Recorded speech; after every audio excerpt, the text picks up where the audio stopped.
Remain in me, remain in me, and my love will remain in you. Cling to the vine, beloved of mine, remain in me as I remain in you.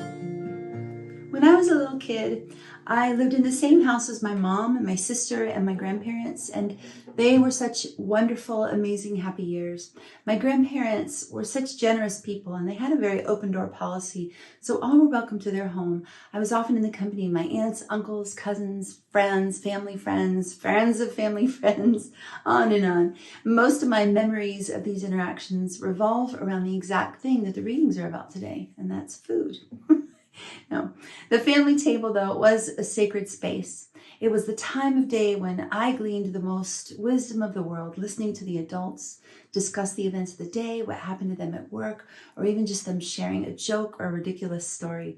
They would ask me too about my day, so I felt seen and heard at the family table, which I didn't always other places when I was a kid.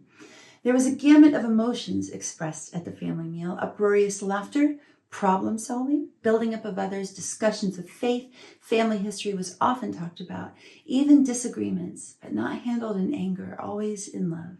And unlike school, I actually paid attention at the family table. Often when a meal was through, somebody pulled a game out of a cupboard or a guitar out of a case. So song, humor, friendly competition kept us gathered into the night. And to this very day, if I smell pot roast, I can see my grandmother laughing in my mind's eye. Now, when I had kids of my own, we carried on that tradition of keeping the family table a sacred space. And my own girls, my own daughters, would beg for our stories and laugh at our silly jokes and share their hearts. The family table has always been about more than just food. It is joy, wisdom, and crucially, a time of intense remaining. Now, the readings, yes, they actually are all about food today, but also just like the family table, the readings this week point us to wisdom and how to remain in her.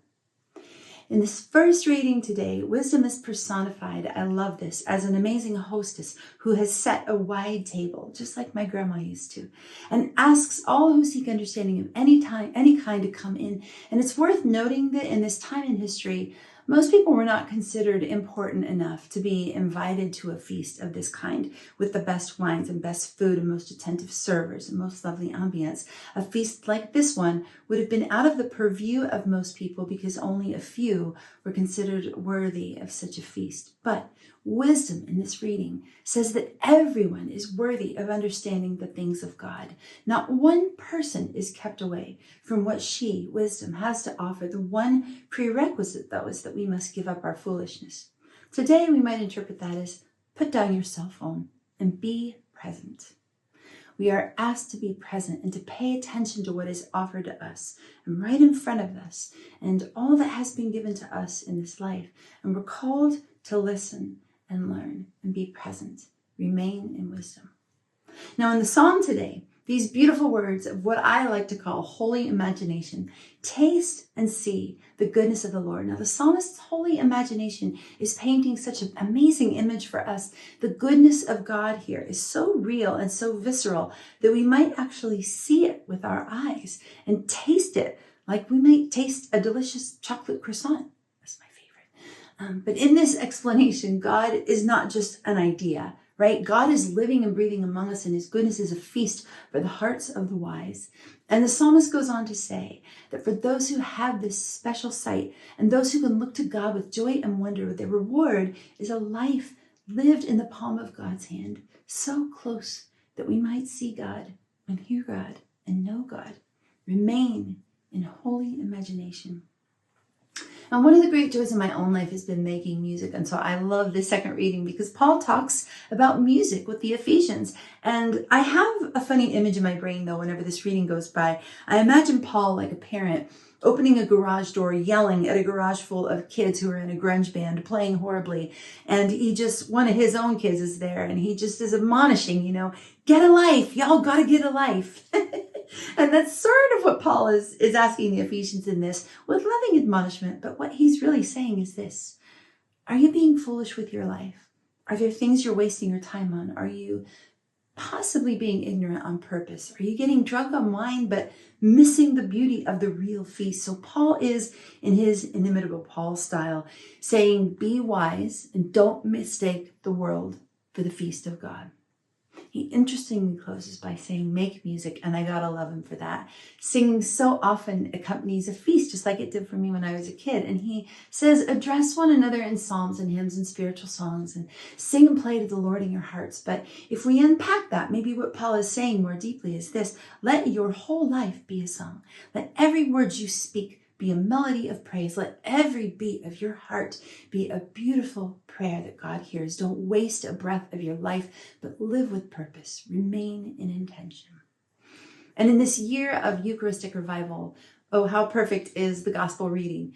So going back to those feasts of my childhood that I was talking about, I think the most beautiful thing, the thing I love the most about those times is that was where relationship happened.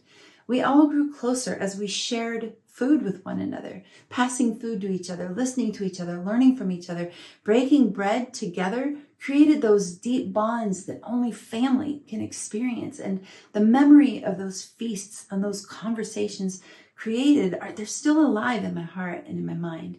And that word alive is a really interesting word. Jesus refers here in this gospel to himself as living bread. What a beautiful and humble offering that Christ would be alive with us in something so small and so simple as bread.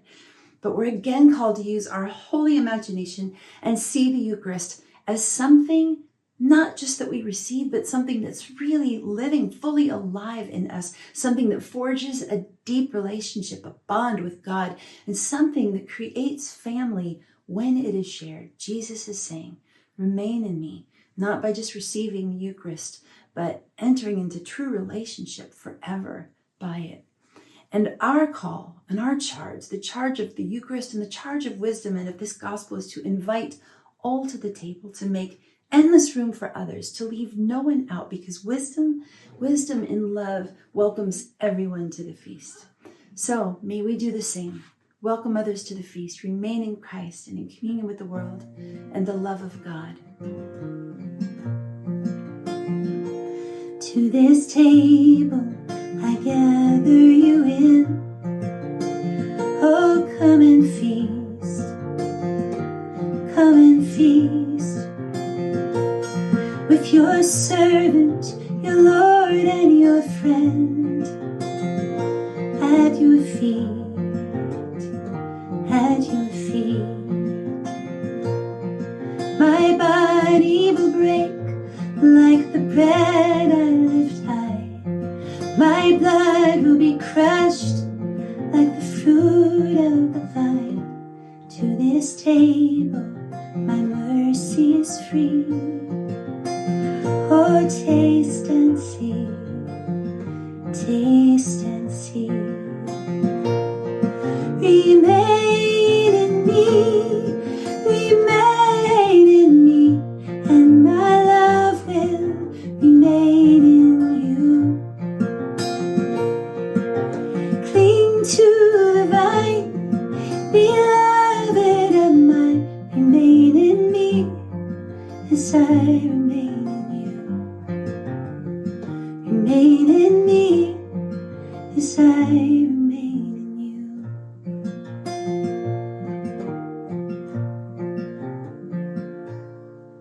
God bless you.